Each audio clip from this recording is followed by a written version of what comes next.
Good evening to all of you, and thank you so much for joining us tonight for this important briefing. I would like to thank all of my communal colleagues at the JLC, CST, UJAA and BICOM.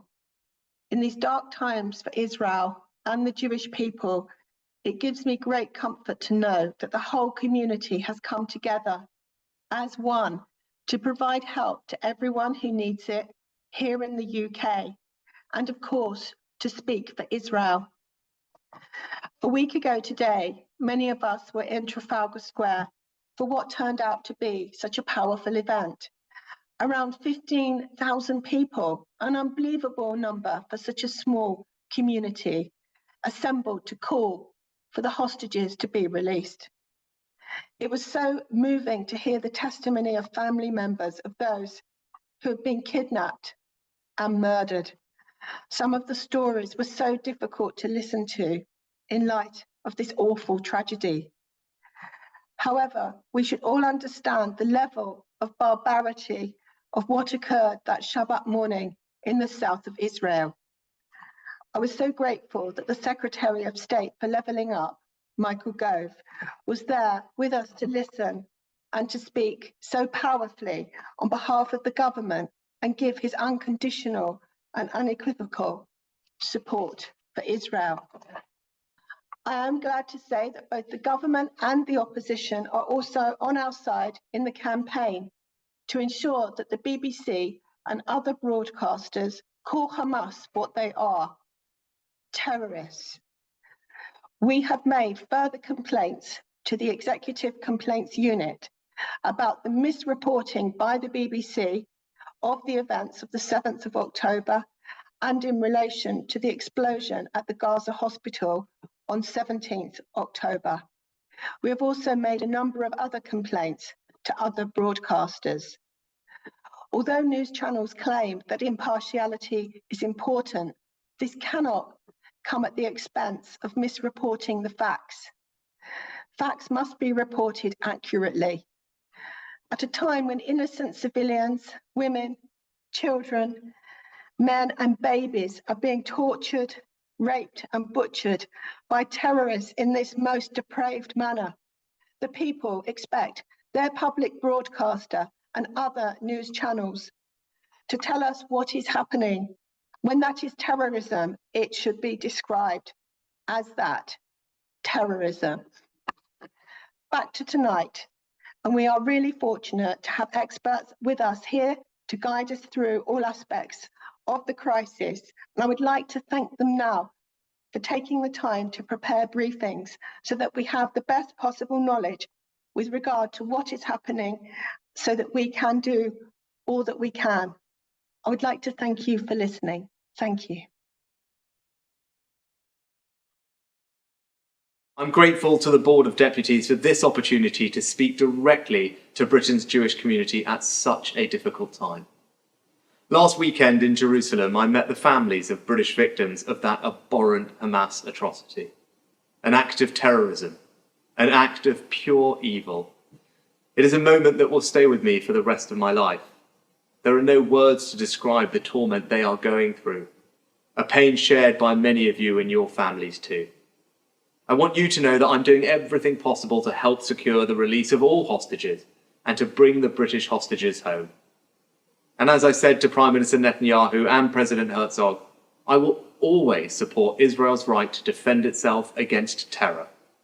We must reject the hate that drives Hamas. Terrorism must be defeated.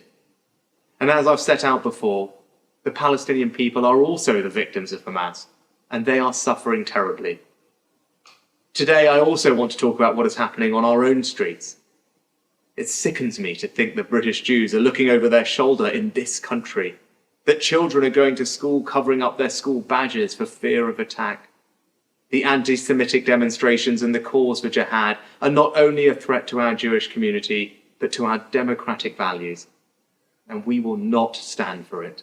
Not here, not in our country, not in this century. A threat to you is a threat to all of us.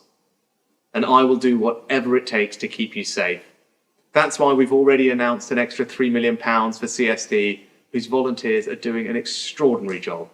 And along with my team, I'm in regular contact with Mark to make sure we are doing everything we possibly can. And it's why we've made it absolutely clear to the police that we expect them to take every necessary step to tackle extremism head on.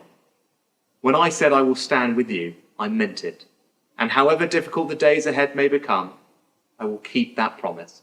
I stand with Britain's Jewish community, and I stand with Israel against terror, not just today, not just tomorrow, but always.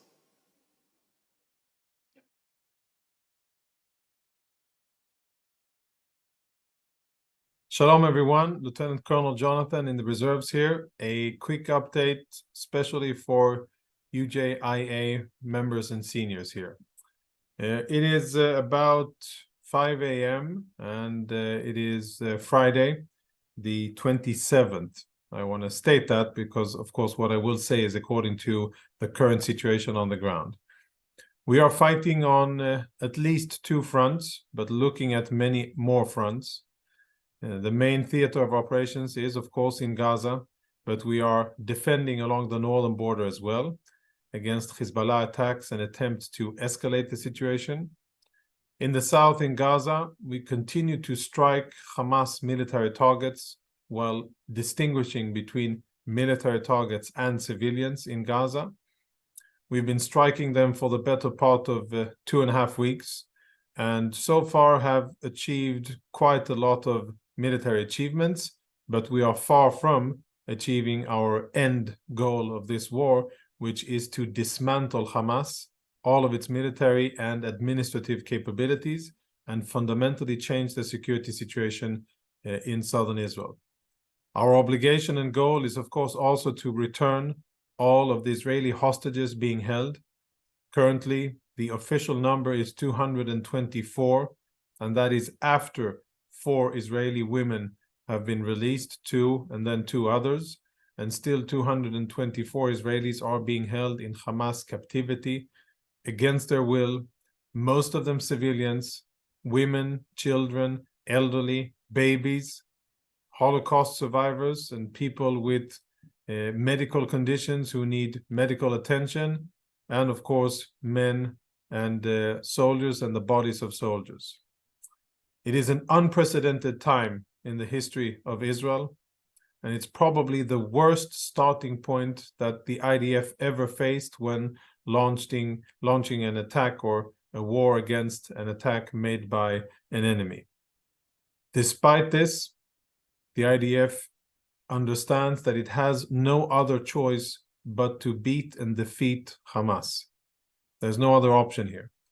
In order for the communities around Gaza, what we call the Gaza envelope, all of these beautiful, peaceful communities that once were home to peace-loving Israelis who believed in their hearts in a peaceful resolution to the Israeli-Palestinian conflict, who had Arab friends, who went to demonstrations in Israel promoting political solutions with the Palestinians, and who really criticized previous governments for their actions. Many of these people now are either dead or even captive hostages at the hands of Hamas. So these communities, they will not flourish again, and we won't hear the beautiful sound of the laughter of Israeli kids playing in their backyards until we return security. And we will return security to these areas. We understand that it will be a long operation ahead. This won't be quick. Our enemy is a ruthless one that has no regard for anything holy, not the sanctity of life, not protected sites like hospitals and schools and mosques and churches, and has no problem at all using civilians, their own civilians, as their human shields. It also doesn't have an apparent problem with strangling and suffocating and starving the Palestinian population in Gaza, which they are responsible for. They're doing so by not allowing the Palestinian population access to the vast storages of fuel, food, and water that Hamas has, and that they use for their military purposes, but they don't give that to the civilians. So if you ever hear critique of, or the alarm bells ringing by UN organizations, UNRWA, UNICEF, or by Doctors Without Borders, or the World Health Organization, saying that we only have 24 hours left of electricity and that soon we won't be able to operate. Those are, of course, serious statements. I've heard them 10 days ago or 11 days ago, and they claimed then that they don't have enough for 24 hours. So I question the veracity of those claims, but most importantly, the address for such claims should be Hamas, not Israel. We are not obliged by any convention or moral code to provide our enemy with sustenance. We are not obliged to provide them with electricity because they use electricity to fight against us. While Hamas cowards hide beneath the civilian population in the tunnels that they have built at the expense of the civilian population, they run generators in order to provide themselves with air and electricity, while the rest of Gaza is dark and without electricity, and while the water pumps that are supposed to provide supposed to provide water for the civilian population aren't running because Hamas is hoarding the fuel. There is fuel in the Gaza Strip, between 850,000 and 1 million liters of it, all in the hands of Hamas. And they decide what to do with it, whether to use it in order to pump and desalinate water or to run generators for their bunkers, their command posts, their tunnels, and the rocket launchers. That is a choice that Hamas has. And it's a sad one that they make, preferring their military over their civilians, which is exactly the opposite of what we do, but it is their responsibility, not Israel's. And we stand by that unequivocally, and any attempt to blame Israel for what's happening in the Gaza Strip is baseless, and it's not founded on facts, and it should be totally pushed away because it isn't based on anything solid, just on old knee-jerk responses of criticism and hate towards Israel.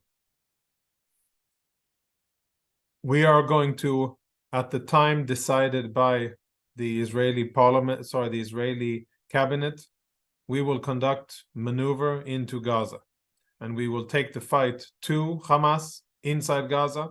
We will hunt them in their tunnels, and as we flush them out into the open air and deny them the hiding space beneath the civilians that they have nested for themselves for so many years, they will be out in the open, and there we will kill them. And we will return home after having dismantled Hamas totally, after having taken our hostages back and made sure that in the future, in the foreseeable future, and I'm talking about generations, there aren't any military capabilities in Gaza capable of threatening Israeli civilians. We are not looking to escalate the war in Lebanon or in other locations, but if that will be forced upon us, just as the atrocities of October 7th forced this war upon us, then we will do that as well, and we will prevail there as well. Yes, Hezbollah is a formidable enemy in the north. They have state-like capabilities, both in terms of quantity and quality of rockets and missiles. They have many trained personnel, fighters, bloodthirsty, indoctrinated jihadists that would be happy to repeat the scenes that we saw, the atrocities that we saw around Gaza, but we are not going to let them that. And if Hezbollah makes that grave mistake of escalating beyond a certain threshold, they will be forced to respond, and then Lebanon will pay a price. Hezbollah will pay a price, and Lebanon will pay a price. And they have to ask themselves if they are willing to jeopardize what's left of Lebanese prosperity and sovereignty for the sake of the ISIS of Gaza, which is Hamas. We are extremely happy and strengthened by the fact that all of the leaders of the free world, of the peace-loving humanitarian countries, the democracies of the world, have not only voiced their support, but shown their support to the state of Israel and justified that we are right and totally allowed, and we should defend ourselves against these barbaric atrocities. And I am very happy to see the response of the UK government, the clear, unequivocal statements made both in the synagogue and then with the visit of the Prime Minister here in Israel.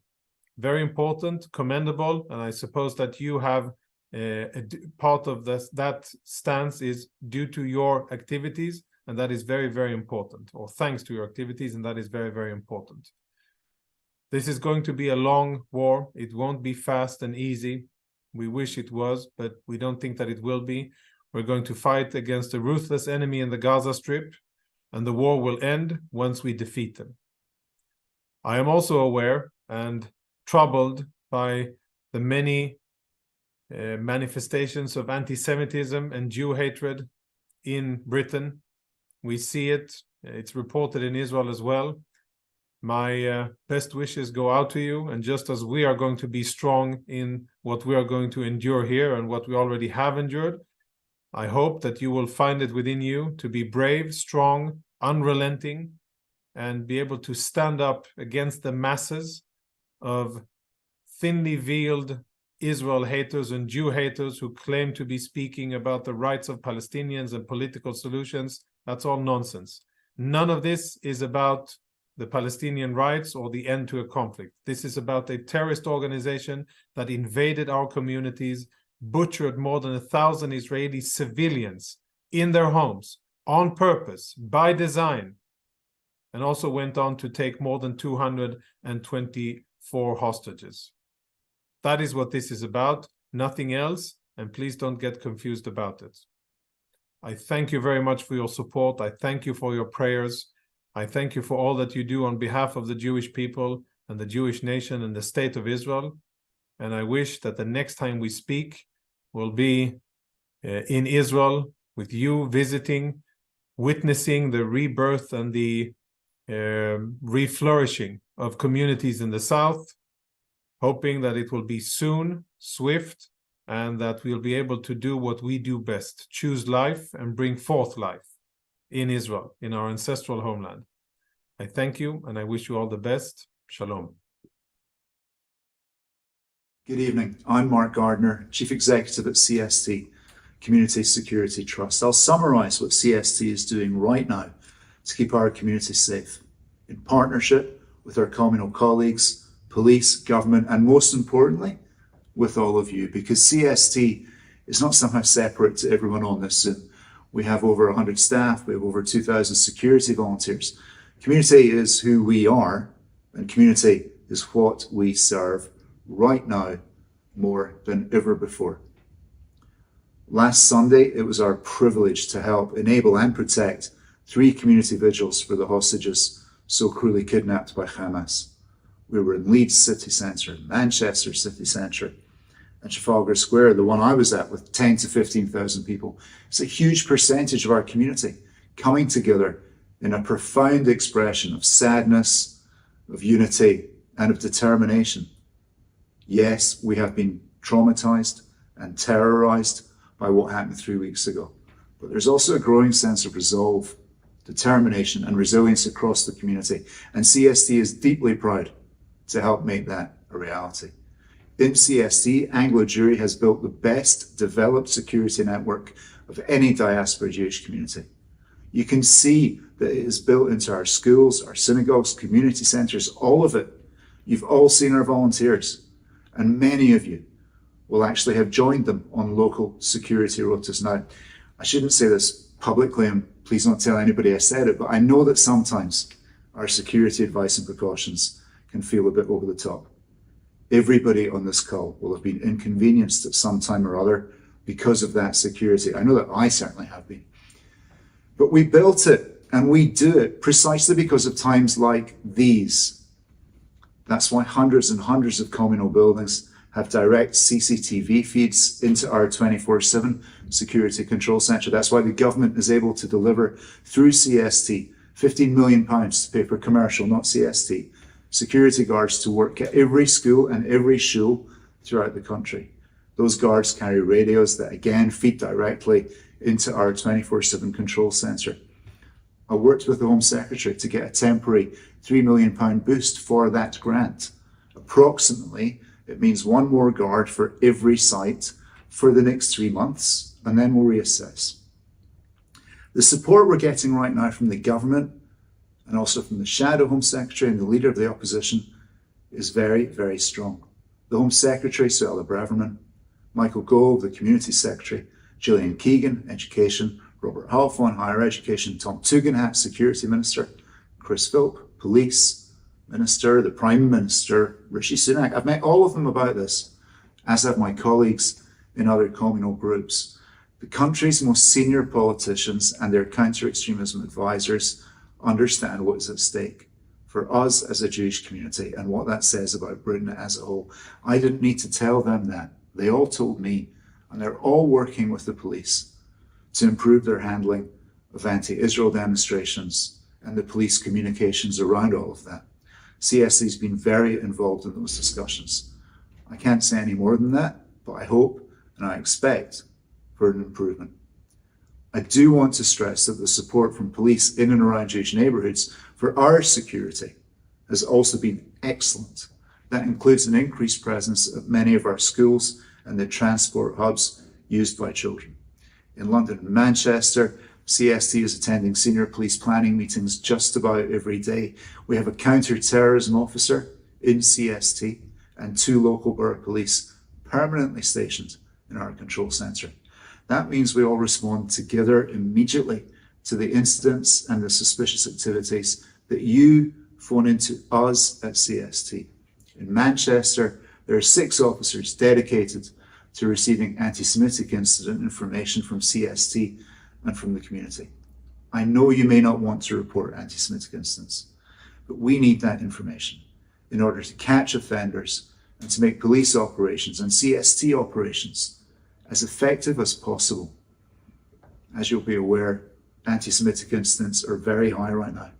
In these last 3 weeks, we've recorded the same number of anti-Semitic incidents as we did in the first 6 months of the year. That's approximately 800 incidents. Very few of them have been particularly violent. The most common thing is Free Palestine being yelled at Jewish people. The ripping down of hostage posters is a flashpoint, as is the situation on many campuses around the country. CST has 3 staffers who work continually visiting campuses all over Britain, and with communal partners, we'll do a special briefing for students and parents this Wednesday evening at 6 p.m. On the Tuesday, we'll do the same, also at 6 p.m, for parents of Jewish children who attend non-Jewish schools. Those briefings, like this one, will be kept online for a number of weeks, so don't worry if you miss it. I want to conclude by thanking you all for the cooperation and support that you've given to CST and our personnel, but also for actively playing your part in what is for all of us a wholly unprecedented situation. It demands a calm determination to lead the Jewish lives of our choice. CST is here to help you, us, achieve that in our collective moment of need. Our community needs CST to be strong, and we are strong. That is the reality. Strong in our partnerships throughout every Jewish community, in the constant work right now with the police and the government, in the research that goes mostly unseen but results in anti-Semites going to jail, including would-be terrorists.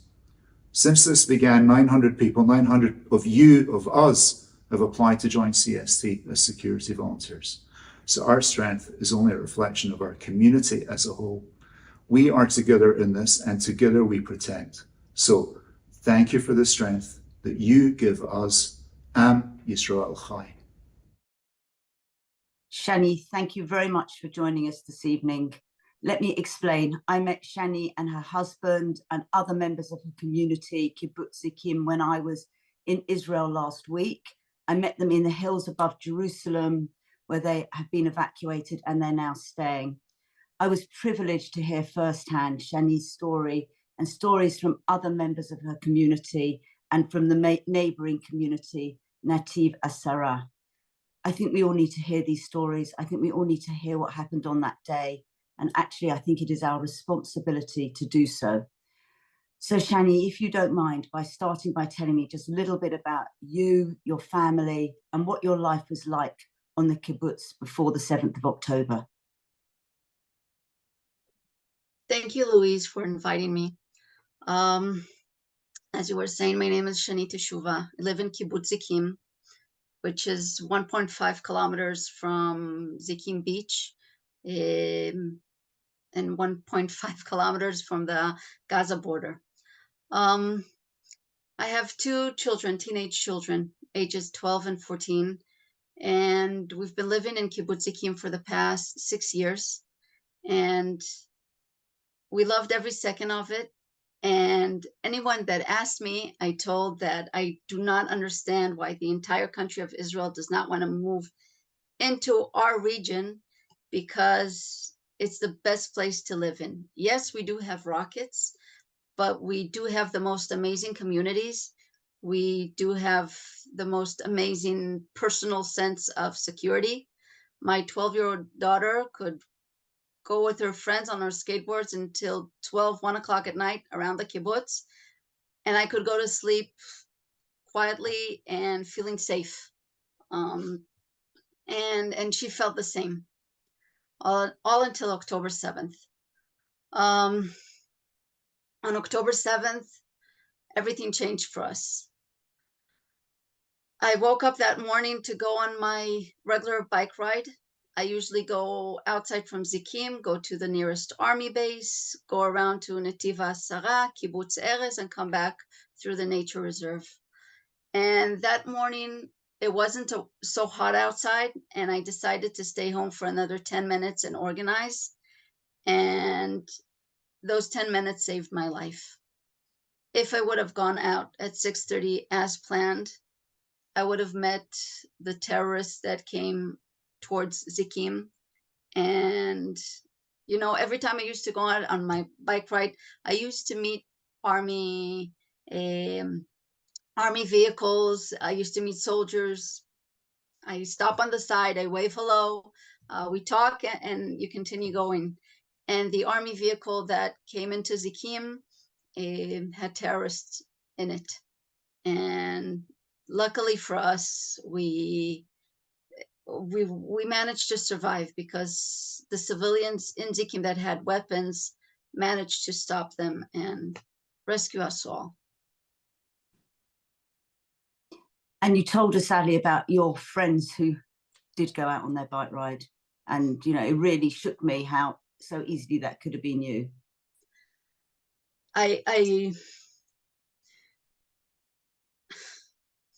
It could have meant me. And every time I think it, I try to block it and put it somewhere in my mind that I don't have to deal with it, because here I am. I am so lucky to be alive today. And it was by chance, 10 minutes to here or to here. Anybody else that went on that bike ride that morning from different kibbutzim, it's a route that you meet dozens of bikers and women like me that could ride their bikes and feel most secure in the world. And whoever went out did not come back that morning. And I have friends that said someone had a flat tire and he returned to his kibbutz and he was saved. Just small stories of miracles that happened that day. But then you hear about all the ones that weren't so lucky, that did not have miracles on their side. And it's heartbreaking. You also mentioned to me about this contract that you believe that you had with the army, and you know, how you believe that has now been really badly broken. I think the contract, it was with the army and it was with the state of Israel. We always felt safe. We always felt as though we're protected. We always had army forces around us. On October 7th, we were alone. I think we're all in disbelief that we were actually left alone. There were few soldiers that were left in the bases. They took everybody out on leave. They sent them to different areas of Israel that they assumed, or I imagine they assumed, are in greater need of the army at that point. And they left the Gaza border completely empty. And the poor soldiers that were left there had to fight for their lives. Most of them didn't make it. We're lucky we're next to the beach, because the Navy was at sea and took down dozens of terrorists that came through the sea. If the Navy wasn't there as well, those dozens of terrorists would have gotten to my kibbutz, to the other kibbutzim next to me, and we wouldn't have been here to tell the story today. Wow. And can you just tell us a little bit about how you and your family are doing now, how your community is doing now, what life looks like for you now, and if you're able to, what do you believe the future holds? Right now, our lives and our communities have been relocated to collect the pieces. Our kibbutz and Netiv HaSara, which is a moshav right next to us, were evacuated to two different areas in Israel. Half of the kibbutz is staying in a hotel in Malach Hamisha in the Jerusalem mountains, and the other half of the kibbutz is in a different hotel next to Hadera. And Netiv HaSara also, half of the community is with us and half is in a different hotel. When we started evacuating, first of all, you go out, then you start thinking about where and when, and there were hotels that say, okay, community come here, this community come here, and we're a bit mixed and matched, but most of the community is in Malach Hamisha. It's a pressure cooker because you have families. The hotel, it's a nice hotel. It's in the Judean mountains next to Jerusalem, but it's a hotel with standard size hotel rooms, and each family got one room to share. So if you have 3-4 children, you open up these bunk beds, you open up different mattresses or whatever you can, and you're all in one room. When you have the entire hotel completely booked with families that are in one room sharing everything all the time, it's a pressure cooker. And the kids, we do have a lot of volunteers coming in, and in the place that I live, my husband tried to organize the community and organize the volunteers together with these amazing volunteers, and they formed a group that takes care of daycare for children for a few hours. And we have a lot of volunteers from mental health services that come in. So it's delegating and matching people that need mental health, psychologists, someone to talk to, sport activities for the children, someone that volunteers with clothes and donations, because I managed to grab some clothes when I left the house, because I realized that I am going, and I ran, took a suitcase, threw a lot of clothes in it, and that's how we ran. But some people, their house was burned. Some people just fled without anything on them but their cell phones. So we have so many donations of clothes and shoes and everything you can possibly think about, which is amazing that the Israeli people and the Jewish people all over the world came together as one. But what we're looking at now is the long term. They're talking to us about being evacuated for at least 4 months. That's the optimistic way to look at things. And other people are not as optimistic, and they're talking to us about the end of the school year, which is in June. We do not know. I do not know what the right date is, but we do know that we cannot go back this time. If in other rounds we used to go back after 2-3 days, after a week, when it calmed down, and we knew how to live with the rockets once in a while, we can't go back now. This is our worst nightmare that unfolded in front of us. I remember a year ago talking to my friend in Netiv HaSara, and we both said that in previous years, the worst nightmare is that you have groups of terrorists coming into our kibbutzim, killing and murdering us. And when we talked about a group of terrorists, we thought 5-10 people.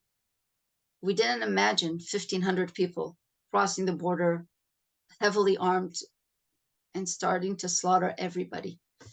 And we did not believe that it was possible in these days. We talked about it as something that we used to be afraid of, but not today. We never expected it to happen today.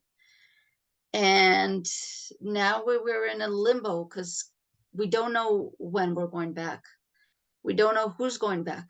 A lot of people said, I'm never taking my children back to live there. I lost all trust of and all sense of security.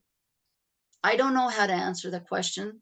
I would like to go back and live there. I love my house and my community, and I love living there, and I love my friends.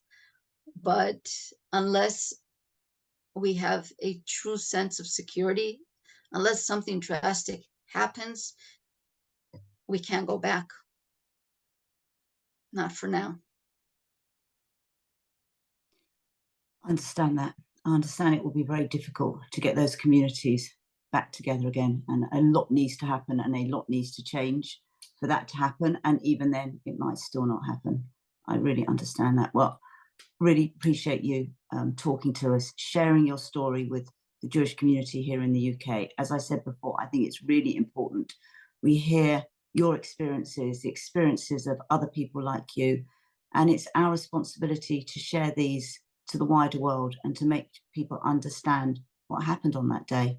So thank you for giving up your time, and obviously we just wish you, your family, your communities the very, very best and some peace. Thank you. Thank you, Louise, for inviting me to talk. If I can say one more thing. When we do go back, there are a lot of cycles. There are a lot of things that are opening now that it will take a long time to close. I used to be a farmer, and I remember previous times when we used to leave the farm. I worked on a flower farm in Netivasa. If you leave your farm for 2 weeks, it's not only that you lose the crop that you didn't pick and sell, you lose the crop that you didn't put in the ground, you lose the crop that you didn't water. And there are so many vicious cycles like that that are opening. And when we do go back, we have to restart everything. And all the small businesses that don't work now, they have to start. And all the people that don't have jobs now, I mean, we're so protected, and we have food, we have clothes, we have everything. We're very lucky. But when we will go back, people will go back after not working for 4, 5, 6, 7 months. And then we have to rebuild our lives. And that's where we have to put our heads together and figure out how we do it so people don't fall and crash when we do go back. One of the impressions I got was these are very strong communities. You know, listening to you speak, listening to your other communities speak, and that you will all be there to work with each other and help each other and protect each other, and that you were strong anyway, and the horrific events of the 7th of October has made you even stronger. So I hope that together that strength will help you through. I mean, you talk very much of communities. Yes, I hope that, it's our community, but it's all of us. It's the Israeli people, the Jewish people. Yeah. One of the rays of light I did see was civil society coming together to provide everything that you said that you've received, which in this absolute horror that we've all witnessed is a tiny beacon of light. So exactly. I think it's important that people understand that there are these groups that are hopefully providing what you and your friends and family need at this time. Exactly. Thank you, and thank you for joining us. And we really appreciate you giving up your time and talking to our community. As I said, I believe it's our responsibility to make sure that we keep on hearing from people like yourself and that we share these stories as widely as possible. Thank you. Thank you, Louise. Thank you, everybody, for being with us. It's a hug that's felt overseas.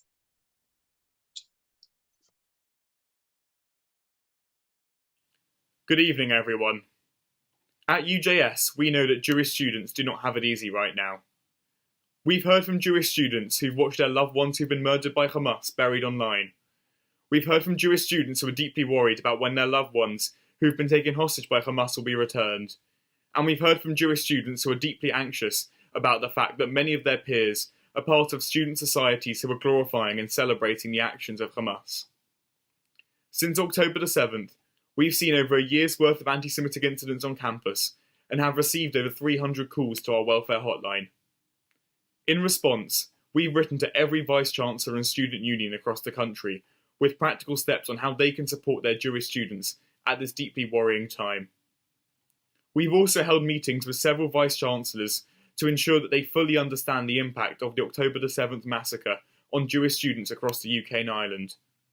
We also continue to remain in constant contact with government and the Department for Education to coordinate our responses.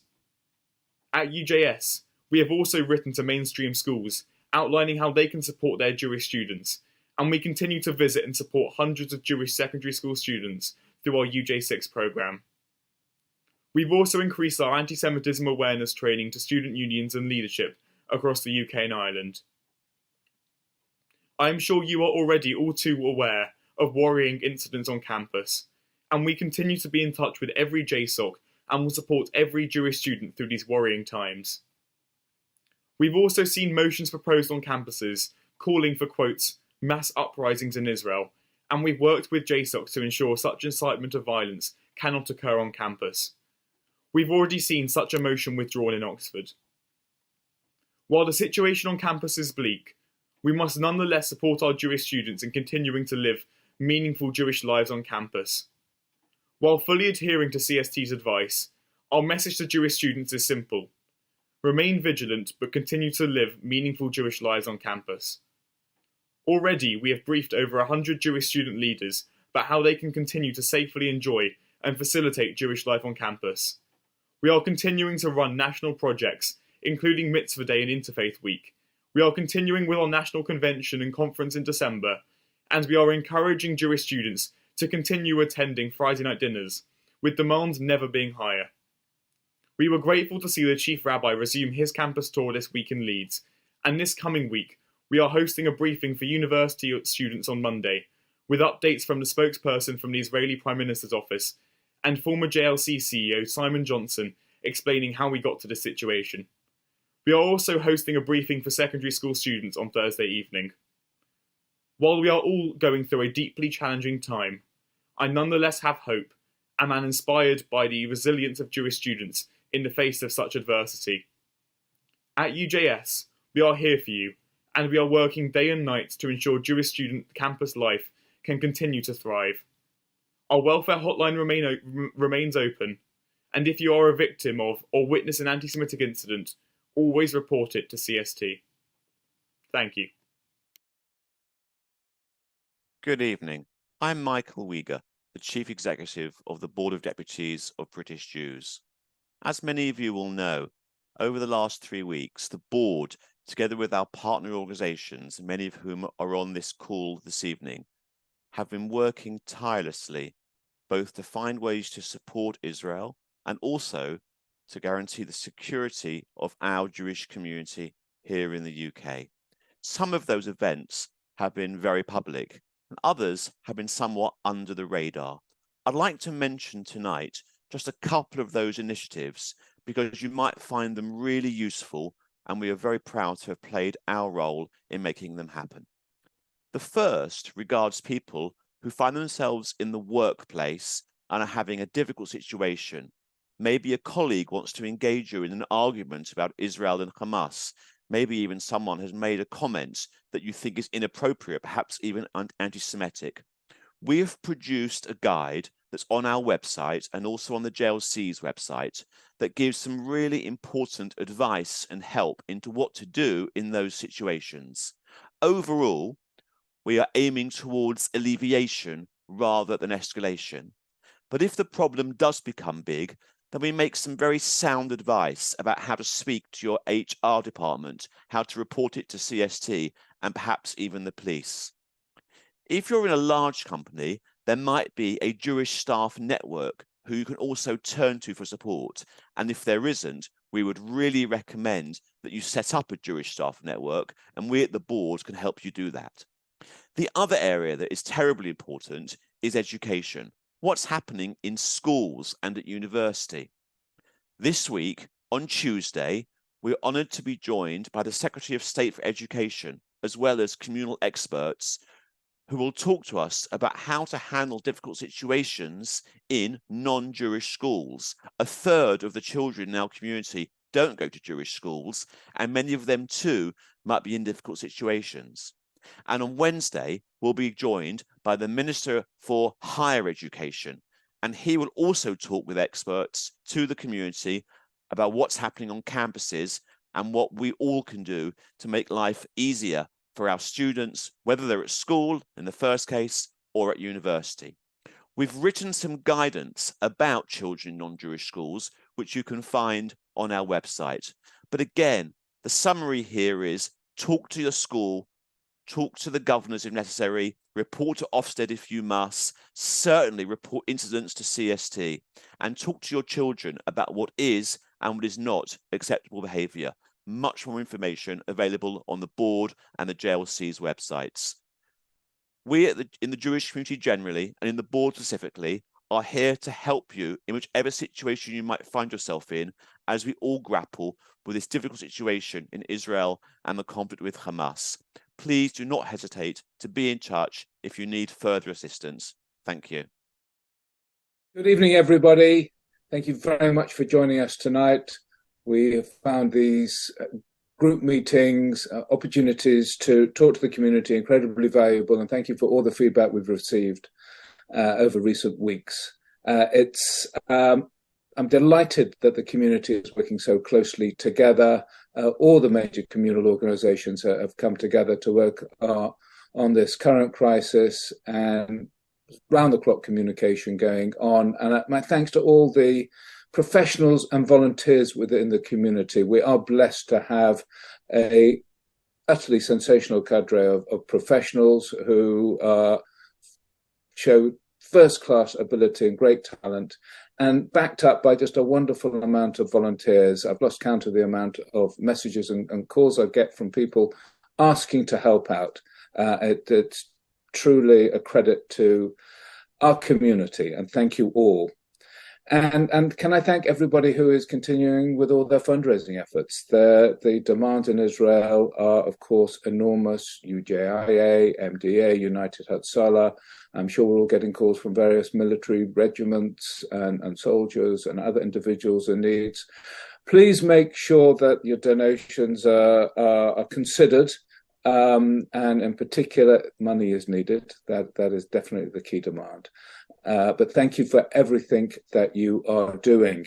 And this is clearly not going to go away soon. So we will be continuing to roll out initiatives, communication, and working together with the entire community and indeed the entire Jewish people and, of course, the State of Israel.